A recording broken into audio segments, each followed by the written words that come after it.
கரூர் காந்தி கிராமம் ஸ்ரீ மாரியம்மன் ஆலயத்தில் வைகாசி மாத திருவிழாவை முன்னிட்டு கம்பம் ஆற்றுக்கு அனுப்பும் நிகழ்வு. தமிழகத்தில் பல்வேறு மாவட்டங்களில் புகழ்பெற்ற மற்றும் உள்ளூர் அம்மன் திருவிழாக்கள் சிறப்பாக நடைபெற்று வரும் நிலையில் கரூர் மாவட்டம் காந்தி கிராம பகுதியில் குடிகொண்டு அருள்பாலித்து வரும் அருள்மிகு ஸ்ரீ மாரியம்மன் ஆலயத்தில் வைகாசி திருவிழாவை முன்னிட்டு கம்பம் போடும் நிகழ்வுடன் தொடர்ந்து நாள்தோறும் பல்வேறு சிறப்பு நிகழ்ச்சிகள் நடைபெற்று வந்த நிலையில் சுவாமி கிணற்றுக்கு கம்பம் அனுப்பும் நிகழ்வு நடைபெற்றது. நிகழ்ச்சியை முன்னிட்டு மூலவர் மாரியம்மனுக்கு சிறப்பு பொருட்களால் அபிஷேகம் நடைபெற்று அதைத் தொடர்ந்து கம்பத்திற்கு சிறப்பு பொருட்களால் அபிஷேகம் நடைபெற்றது.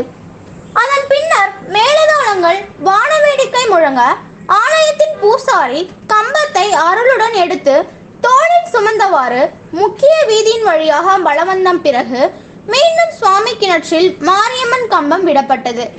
அதைத் தொடர்ந்து அனைவருக்கும் தீர்த்தம் தெளிக்கப்பட்டு பிரசாதம் வழங்கப்பட்டது.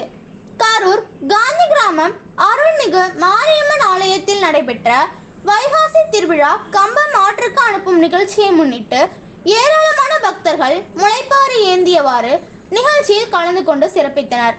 நிகழ்ச்சியின் ஏற்பாட்டை மாரியம்மன் ஆலய நிர்வாகிகள் சார்பாக சிறப்பாக செய்திருந்தனர்.